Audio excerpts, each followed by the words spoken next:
Waalaikumsalam warahmatullahi wabarakatuh. Yang terhormat Bapak Kepala Sekolah SDN 02 Kandian, yang kami hormati Bapak Ibu Guru beserta seluruh karyawan SDN 02 Kandian, dan yang kami banggakan murid-murid dari kelas 1 sampai kelas 6 SDN 02 Kandian. Yang pertama, marilah kita panjatkan puja dan puji syukur kita kehadirat Allah SWT pada kesempatan pagi hari ini, bertepatan dengan Hari Kartini 21 April 2026, kita bisa melaksanakan upacara bendera dengan baik. Ada beberapa pembinaan yang akan Ibu sampaikan kepada kalian semua. Yang pertama, mengenai evaluasi kegiatan upacara pada pagi hari ini.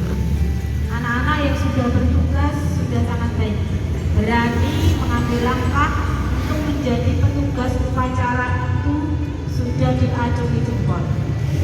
Namun apabila ada kurangnya, tidak menjadi masalah, bisa menjadi pembelajaran kita bersama. Kalau kita salah, besok jangan diulangi kembali.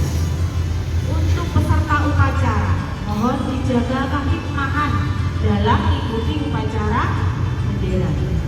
Boleh gojek, tapi ada waktunya. Boleh bercanda dengan temannya, tapi ada waktunya. Saat melaksanakan upacara bendera, boleh berisik atau boleh gojek tidak? Kalian sudah tahu dan sudah paham itu semua.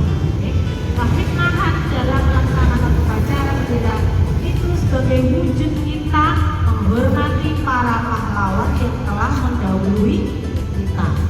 Yang kedua, Guru mengingatkan kembali bahwa hari ini adalah momen setiap tahun sekali kita memperingati Hari Kartini. Mengapa harus kita peringati?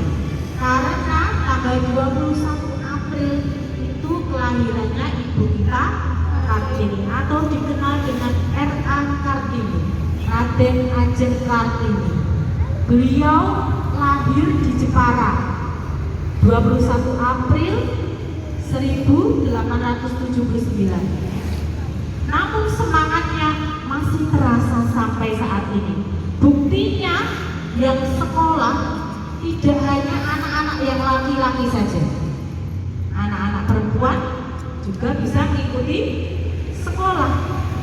Bahkan yang menjadi pejabat pemerintahan tidak hanya anak laki-laki, anak perempuan atau orang yang perempuan pun bisa menjadi menteri, bisa menjadi pejabat. Bahkan kita juga pernah mempunyai presiden perempuan. Berkat jasanya siapa? Raden Ajeng Kartini. Mengapa bisa begitu? Karena zaman dahulu perempuan itu dibatasi, tidak boleh keluar rumah secara sembarangan, apalagi sekolah. Lalu bagaimana, Bu? Apa yang mereka lakukan di rumah perempuan saat itu? Hanya masak, manak, masak. Dan itu kerjaan perempuan zaman dahulu. Masak di rumah, kegiatan itu cuma masak. Belanja di pasar pun dibatasi. Manak hanya melahirkan saja. Makanya orang zaman dahulu anaknya banyak, termasuk Raden Ajeng Kartini. Ada 11 bersaudara.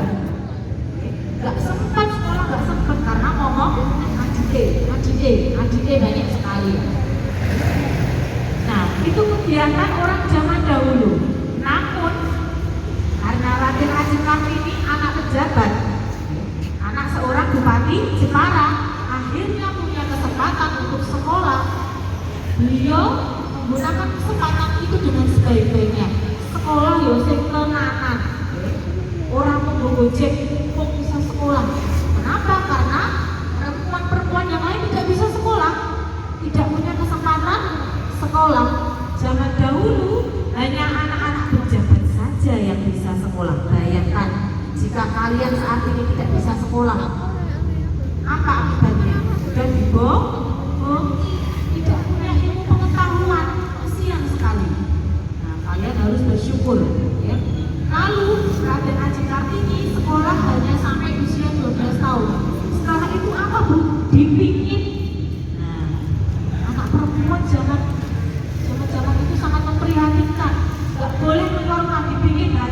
kamar. Lalu apakah Raden Ajeng Kartini menyerah? Hanya diam saja? Pasrah? Tidak. Beliau di dalam kamarnya membaca buku, menulis, dan mengirim surat kepada teman-temannya yang ada di luar negeri.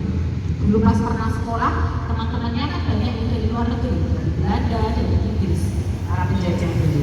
Nah, beliau gunakan untuk apa? Tukar informasi bagaimana pendidikan yang ada di luar negeri. Makanya beliau sangat lihai dalam pendidikan. Akhirnya setelah itu Raden Ajeng Kartini pernah dipenjara. Di penjara pun beliau juga rajin membaca, rajin belajar. Akhirnya setelah keluar dari penjara, beliau mendirikan sekolah terutama untuk anak perempuan. Akhirnya sampai saat ini SDN 02 Kandean muridnya tidak hanya laki-laki, namun juga ada perempuan. Mari kita ucapkan alhamdulillah bersama-sama. Alhamdulillah Rabbil alamin. Ini hikmah dari perjuangan Raden Ajeng Kartini sejak zaman dahulu dan masih kita rasakan sampai saat ini. Lalu apa yang harus kita lakukan? Yang pertama, belajar dengan giat. Coba bayangkan jika kalian ada di zamannya Raden Ajeng Kartini, tidak boleh keluar rumah, tidak boleh jalan-jalan, tidak boleh mengenyam pendidikan.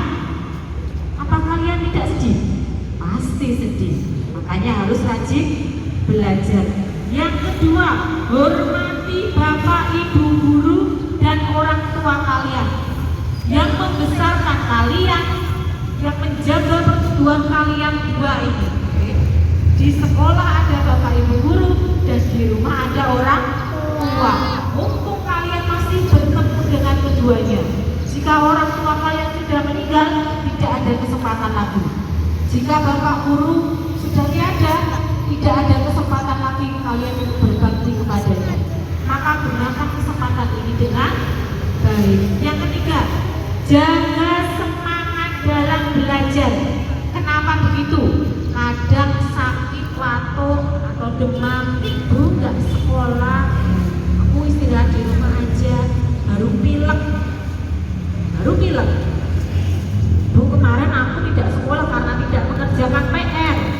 Bu, aku kemarin tidak sekolah karena diajak ibuku mau ke rumah saudara. Dan alasan-alasan yang lain itu bukan menjadi alasan. Kalau kita sudah mengambil kesempatan untuk sekolah serius, yang semangat, yang tenanan. Agar apa? Agar tidak mudah dibohongi. Zaman dulu kita dijajah karena apa? Kita nggak sekolah. Kerjanya kok di mana? Di kebun, di sawah, nggak ada yang sekolah. Makanya mudah untuk dibohongi dan dijajah beberapa negara. Namun sekarang kita tidak bisa dibohongi. Dengan cara apa? Rajin belajar.